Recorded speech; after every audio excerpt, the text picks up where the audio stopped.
Hello दोस्तों, स्वागत है आपका आपकी अपनी वीआईपी क्लासेस के अंदर। आज हम स्टार्ट करने वाले हैं गणित का फर्स्ट चैप्टर 10th क्लास का, जिसका नाम है वास्तविक संख्याएं या रियल नंबर्स, इसको इंग्लिश में बोलते हैं। इसको पढ़ने से पहले अपन कुछ चीज़ें 9th क्लास की रिवाइज करेंगे, ताकि जो चैप्टर्स है इसी के अकॉर्डिंग है, इसी का बेस है, ये समझ लीजिए वास्तविक संख्या जो है इनके बेस पे चलेगी और ये बहुत जगह काम आने वाली चीज़ें हैं। तो अपन सबसे पहले इसको छोटा सा रिवाइज करेंगे और जानेंगे कि संख्याएं क्या है जो अपने 9th क्लास के अंदर पढ़ करके आते हैं उस संख्या पद्धति के अंदर। देखिए, सबसे पहले आपके पास में पॉइंट है प्राकृत संख्या, जिसको अपन बोलते हैं नेचुरल नंबर्स। नेचुरल नंबर्स क्या है कि जब प्रकृति बनी, प्रकृति का निर्माण हुआ, तो किसी भी संख्या को काउंट करने के लिए नंबर्स की आवश्यकता हुई है, संख्याओं की जरूरत हुई। तो यहाँ पे संख्याओं की क्या जरूरत हुई, जैसे कि कोई चीज है आपके पास में, मान लीजिए 3 पेन है, तो पहले पता नहीं था, संख्या जब तक नहीं बनी थी तब तक कि पेन कितने हैं। तो फिर इसका संख्या का आविष्कार हुआ तो अपन को काउंटिंग आने लग गई। तो सबसे पहले 1 आया, फिर 2 आया, जो जितने भी अनंत तक नंबर आ रहे हैं वो सारे के सारे 1 से लेकर के अनंत तक जितने भी नंबर आ रहे हैं वो सारी प्राकृत संख्याएं हैं। देखिए आप, प्राकृत संख्या क्या है, 1 से लेकर के अनंत तक जितनी भी संख्याएं चलेंगी ये सारी की सारी अनंत तक प्राकृत संख्याएं आनी हैं। अब देखो, यहाँ पे कुछ अधूरापन लग रहा है अपन को, प्राकृत संख्याओं के अंदर भी कुछ कुछ खालीपन लग रहा है। मान लो कि यहाँ पे 10 लिखना हो, प्राकृत संख्या के अंदर 0 तो आया नहीं है, या फिर स्टार्टिंग के अंदर मान लो मेरे पास में कुछ भी नहीं, खाली हाथ है, मेरा हाथ खाली है, पूछा जाए कि मेरे हाथ में कितने मार्कर्स हैं, कितने पेन है, तो आप बोलोगे खाली हाथ है, कुछ भी नहीं है, यानी कि 0 है। नंबर्स तो आप बता सकते हो ना, तो आप बोलोगे 0 है, यहाँ पे मार्कर्स कितने हैं, 0। तो यहाँ पे जब पूर्ण संख्या है तो यहाँ पे 0 का आविष्कार हुआ और ये पूर्ण हो गई संख्या है। 0 के बाद में जितने भी अपनी प्राकृत संख्या है वो सारी कंटिन्यू करेंगे, यहाँ पे 1 2 3 4 और ये अनंत तक कंटिन्यू करते हैं। अब पूर्ण संख्या के अंदर 2 टाइप की संख्याएं होती हैं। 2 टाइप की कौन कौन सी होंगी यहाँ पे, सम और विषम। सम संख्या और विषम, इसको बोलेंगे ऑड, इसको बोलेंगे इवन। वे संख्या जिसके अंदर 2 का भाग जाता है, जो 2 से कंप्लीटली डिवाइड होती है, वो कहलाएगी सम संख्या। या फिर ये कह लो, जो 2 की टेबल में जितने भी नंबर आ रहे हैं, जो 2 के पहाड़े के अंदर जितने नंबर्स आ रहे हैं वो कहलाएंगे इवन नंबर्स। और ऑड नंबर कौन से कहलाएंगे, जो 2 की टेबल में नहीं आ रहे हैं। फॉर एग्जाम्पल 1 है, 3 है, 5 है, जो भी 2 की टेबल में नहीं आ रहा है, 2 के पहाड़े में नहीं आ रहा है, वो सारे के सारे विषम नंबर कहलाएंगे। तो ये 2 टाइप्स हो गए इसके, इसको फर्स्ट दे दो और इसको सेकंड दे दो। ये छोटी छोटी बातें आप है ना नोट करते हुए चलें, ताकि आपको ये आगे जाकर के बहुत हेल्पफुल रहेगी। अगला है पूर्णांक। अब देखो, यहाँ पे मान लीजिए कि कोई भी आप संख्या का अंदर आपको 0 भी मिल गया, 1 भी मिल गया, लेकिन अभी भी कुछ अधूरा है। यहाँ पे क्या अधूरा है, मान लो कि आप कोई काम कर रहे हो, या फिर मैंने किसी को पेन दे दिए, ठीक है, जिसको मैंने दिए हैं उसने तीनों पेन खत्म कर दिए, उसको वापस रिटर्न करने थे, लेकिन उसने तीनों खत्म कर दिए पेन। अब वो 3 पेन का क्या हो गया, ऋणी हो गया है, यानी कि उसको 3 पेन लौटाने, वो 3 पेन माइनस में चल रहा है। जो संख्या माइनस में आ रही है तो यहाँ पे वो आ जाएंगे पूर्णांक के अंदर, ठीक है।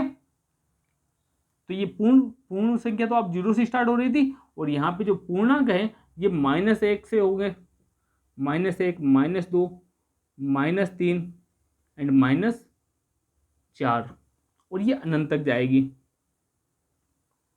इसी तरह से ये 1 2 तो चलेगा ही,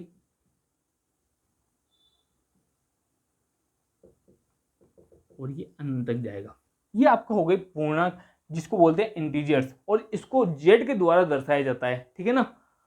प्राकृत संख्या को n के द्वारा, पूर्ण संख्या को w के द्वारा, और इसको इंटीजर्स को z के द्वारा दर्शाया जाता है। अब अगला आता है परिमेय संख्याएं। यहाँ पे जो पूर्णांक है इंटीजर्स है, ये पॉजिटिव इंटीजर्स हो गए और ये नेगेटिव इंटीजर्स हो गए, जो धनात्मक पूर्णांक, ऋणात्मक पूर्णांक इसको हिंदी में बोलेंगे, ठीक है। अब अगला आता है परिमेय संख्या, जिसको बोलते हैं रेशनल नंबर्स, और इसको q के द्वारा दर्शाया जाता है। किताबों के अंदर जो मिलता है ना, वो मिलता है रेशनल नंबर्स। किसको कहते हैं, पहले एक बात समझ लीजिए, p/q के रूप में अगर किसी को लिख सकते हैं ना, वो है रेशनल नंबर्स। अब p/q क्या है, यहाँ पे जो q है ना, ये q कभी भी जीरो के बराबर नहीं होगा, ये भी बात है यहाँ पे।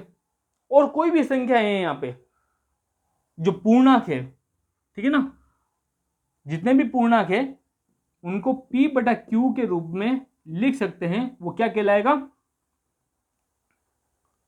परिमेय संख्या कहलाएगी। लेकिन q कभी भी जीरो नहीं होगा। समझ में आ रही है ना बात। अब इसके अंदर कोई एग्जांपल लेते हैं, जैसे अपन मान लो 12/4 है, या फिर 10/2 हो गया, या फिर 2.5 हो गई। अभी 2.5 आप बोलोगे ये कैसे परिमेय संख्या है, तो ये परिमेय संख्या है ना, यहाँ पे पॉइंट हटा दो आप और इसको 10 लगा दो, एक जीरो लगा दो, एक संख्या है यहाँ पे, पॉइंट हटाने के बाद में एक जीरो नीचे आ गया, तो ये परिमेय संख्या ऑटोमेटिक बन गई है। इसी तरह से अगर मान लो कोई डिवाइड कर रहे हो आप, कोई किसी संख्या का भाग कर रहे हो आप, और उसके बाद में नंबर 2 के बाद में 4 के बाद में भाग कंप्लीट हो रहा है, तो ये सारी की सारी संख्याएं आएंगी परिमेय संख्या के अंदर। और अगर मान लो कि भाग करने के बाद में भागफल नहीं मिल रहा है आपको, वो लंबी चल रही है, ठीक है, तो वो आएगी, वो परिमेय संख्या के अंदर नहीं आएगी। अब इसके अंदर एक बात और है, मान लीजिए कि जैसे कि आप 10.10/3 का भाग करते हो, ठीक है, तो यहाँ पे आपको जो नंबर मिलेंगे ना, ये 3 मिलते जाएंगे, ठीक है ना। पॉइंट के बाद में सारी संख्याएं सेम मिलेंगी, तो जो सारी संख्याएं सेम मिलेंगी ना, तो ये किस में आएंगे, परिमेय संख्या के अंदर आएंगे। जब ये एक जैसे नंबर आने स्टार्ट हो गए ना, तो ये सारे के सारे परिमेय संख्या के अंदर आएंगे। और जब संख्या के अंदर जो नंबर आने बंद हो जाएंगे, ठीक है ना, जो पॉइंट के बाद में अलग अलग नंबर आने स्टार्ट होंगे, यहाँ पे आपके पास में परिमेय संख्या हो गई है। इसके अलावा अपने पास में अपरिमेय संख्या है, जिसको q/c के रूप में लिखा जाता है। यानी कि जो पॉइंट के बाद में सेम नंबर आएंगे ना, तो सेम नंबर आने का मतलब ये है कि वो संख्या परिमेय संख्या है, ठीक है, यहाँ तक। या फिर पॉइंट के बाद में 2-4 के अंदर भाग खत्म हो रहा है, 2-4 नंबर्स के बाद में पूरा भाग खत्म हो रहा है, 5 नंबर के बाद में भी भाग खत्म हो रहा है, तो वो भी परिमेय संख्या की कैटेगरीज में आएंगी। यहाँ तक आपको बात समझ में आ गई। अब अगला देखिए, अगला क्या है, अगला का नाम है अपरिमेय संख्या, जिसको QC के द्वारा दर्शाया जाता है। अब जो p/q के रूप में नहीं लिख सकते हैं, जो भी संख्या को p/q के रूप में नहीं लिख सकते हैं, वो सारी की सारी क्या है, अपरिमेय संख्या है। आप बोलोगे अपरिमेय के अंदर कौन कौन सी आ रही है संख्याएं, तो आप देखोगे रूट की संख्याएं, √2 हो गया, √4 हो गए, जो भी रूट की संख्याएं आ रही है ना, इसको अपन रूट की संख्या को नहीं लिख सकते। मान लो कि आप बोल दो कि भाई चलो यहाँ पे रूट के नीचे √2 है और इसके नीचे 1 लिख दिया, तो ये तो आपका p बन गया और ये q बन गया। लेकिन ये पूर्ण संख्या थोड़ी है, ठीक है ना, ये प्राकृत संख्या, सॉरी, ये पूर्णांक में थोड़ी आ रहा है।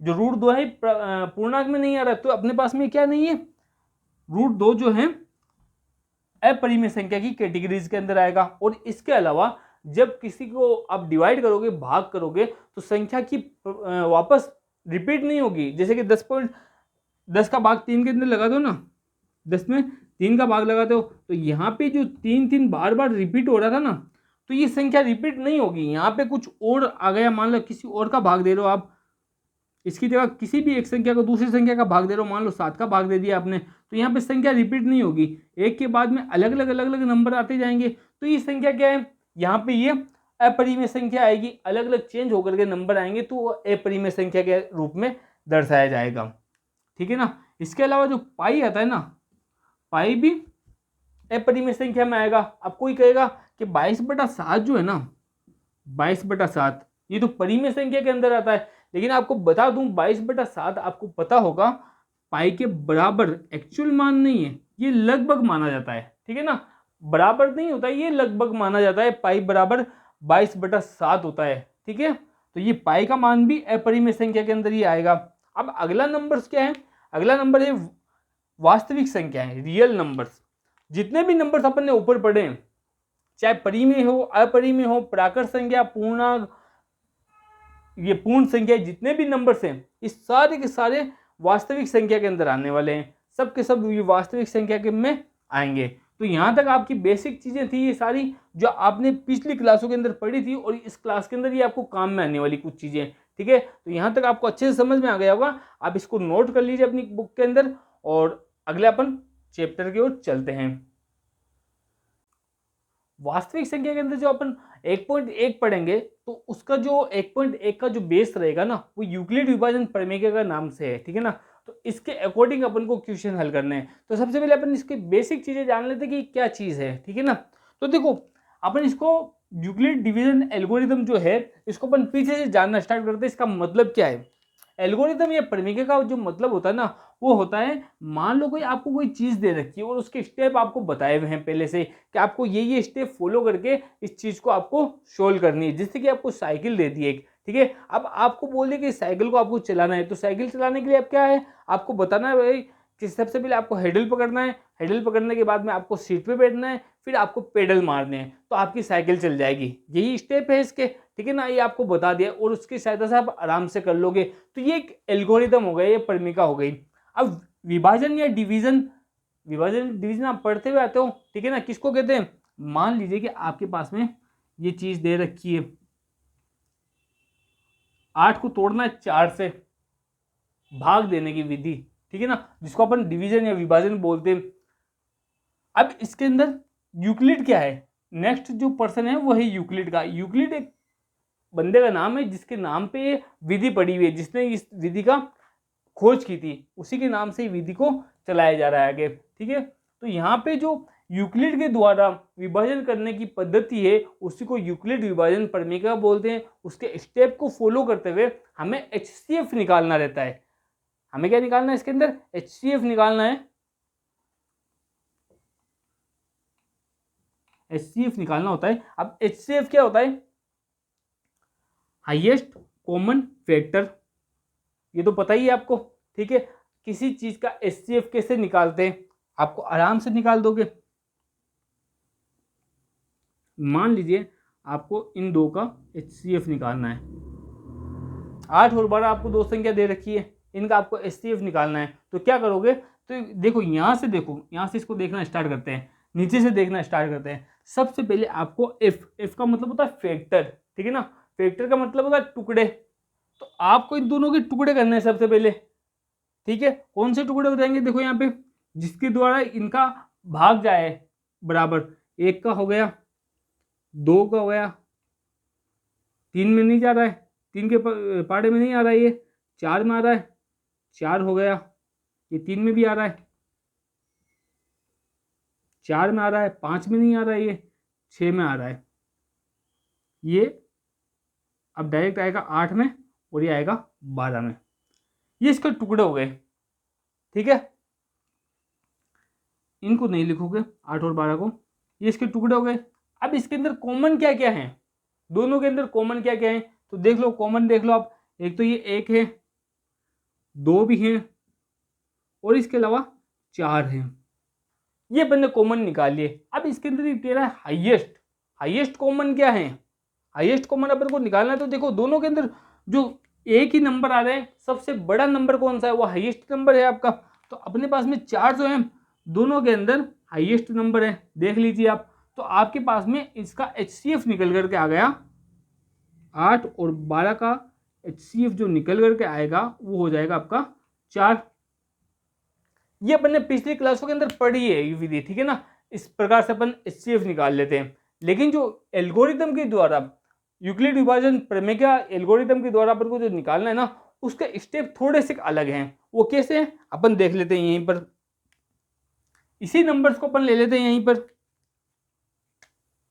बड़ी संख्या है तो बड़ी संख्या आ जाएगी अंदर, भाग करते हैं ना, भाग करने की विधि से यही है, सेम भाग, इस विधि से अपन को सोल्व करना है इसको। छोटी संख्या को बाहर लिख देंगे, छोटी संख्या आपने बाहर लिख दी। अब देखो कितनी बार भाग जा रहा है आपके इसके अंदर, इसके अंदर भाग जा रहा है एक बार, 8 आ गए, माइनस करोगे तो 4 बच गए यहाँ पे। अब 4 के अंदर तो भाग जाएगा नहीं, तो ये एल्गोरिथम के अंदर क्या होगा?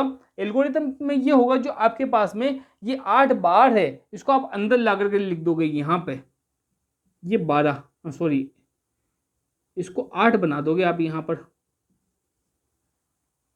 ठीक है। अब वापस भाग दोगे, कितनी बार जा रहा है? 2 बार जा रहा है, 8 के 8 आ रहे हैं पूरे, पीछे 0 बच रहे हैं। 0 के बाद में जो भी संख्या आपको यहाँ पर मिल रही है, ये इसका HCF कहलाता है।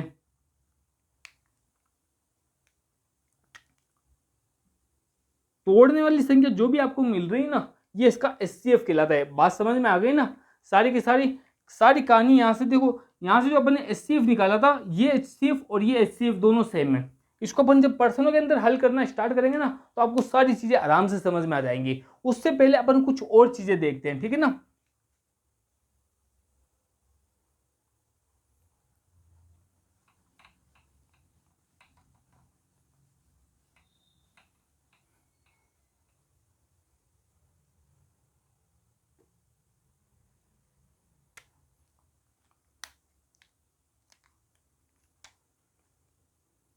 इसी को ले लेते हैं।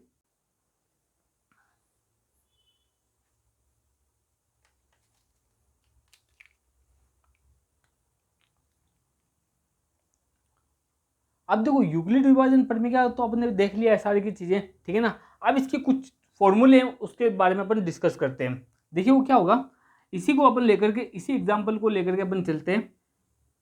12 का के अंदर भाग लगाना है आपको 8 का, ठीक है ना? तो आप ये भाग दोगे, सिंपल सा भाग है आपके पास में, तो आप दोगे, ये एक बार जाएगा, एक बार जाने के बाद में आपके पास में 8 आ जाएंगे और पीछे शेषफल में 4 बच जाएंगे। आपने पिछली क्लासों के अंदर जब ये भाग देने की विधि पढ़ते हो, तो इसके अंदर आप ये देखते हो कि इनके कुछ ना कुछ नाम है। जो अंदर है उसका भी कुछ नाम है, जो बाहर है उसका भी कुछ ना कुछ नाम है। तो उनके नाम क्या है ये अपन को देखना है। आपको अच्छे से याद होगा, इसको भाज्य बोला जाता है हिंदी में, और इसको भाजक बोलते हैं, डिवाइडर।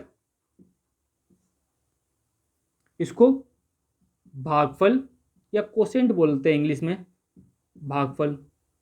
ये है आपके पास में शेषफल, रिमाइंडर बोलते हैं इसको। यहां तक बात आपको समझ में आ गई? इनको अलग अलग निशान से दर्शा सकते हैं अपन। ये हो गया आपका A, ये हो गया B, ये हो गया Q, ये हो गया R। ये कुछ चीजें हो गई, ठीक है ना? अब अगर अपन इसको लिखना चाहें तो A को लिख सकते हैं। ये A जो है आपके पास में, ये 12 किसके बराबर में है? 12 आपके पास में बराबर में है B और Q के गुणा के। B कितना है आपके पास में? 8 × 1 प्लस जो आपके पास में रिमाइंडर बच रहा है, कितना है रिमाइंडर? 4। तो अगर अपन इसको इस फॉर्म में लिखें तो भी चलेगा। अभी क्या हो रहा है देखो एक बार, 8 को 1 से मल्टीप्लाई करोगे तो 8 आएगा, प्लस के 4 करोगे तो 12 आएगा। तो अपन भागफल की जांच करते हैं ना, तो अपन इसे भाग की जांच भी कर सकते हैं। तो इसको इस फॉर्म में लिखने के लिए अपन इसको A बराबर 8 क्या है आपके पास में? भाजक, डिवाइडर, B इंटू 1 क्या है आपके पास में? भागफल, कोशेंट, Q प्लस R। इसको इस फॉर्म में भी लिख सकते हैं, ठीक है ना? A बराबर B into Q plus R के फॉर्म में इसको अपन बता सकते हैं, दर्शा सकते हैं इसको। अब जो आपका ये R है ना, शेषफल, ये R कभी भी 0 से छोटा नहीं होगा, या तो 0 हो जाएगा या फिर 0 से छोटा नहीं होगा। तो अपन इसको ऐसे दर्शा सकते हैं, जो R है आपका हमेशा 0 से बड़ा रहेगा। R जो है 0 से बड़ा होगा, कभी कभी 0 से छोटा हो सकता है ये। और R जो है शेषफल भाजक से कभी भी बड़ा नहीं होगा। देखो अगर ये इससे बड़ा होगा तो भाग एक बार और चला जाएगा, तो ये कभी भी इससे बड़ा नहीं होगा। ये सोचने वाली बात है, ठीक है ना? कॉमन सी बात है ये। R हमेशा छोटा किससे होगा? B के साथ में, B से हमेशा छोटा रहेगा R। आ रही बात समझ में? तो ये फॉर्मूला बन गया आपका, जो अपन को इस चैप्टर के अंदर एल्गोरिदम में काम में आने वाला है।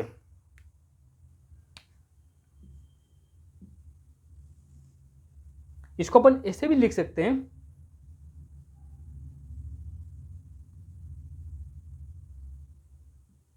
जीरो, और यहां पे इस R के जरिए से अपन को दर्शा देना है ये B से हमेशा छोटा होगा। यहाँ पे ये R आपको समझा देना है।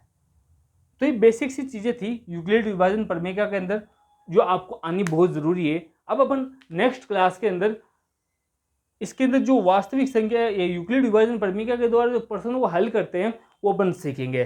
ठीक है।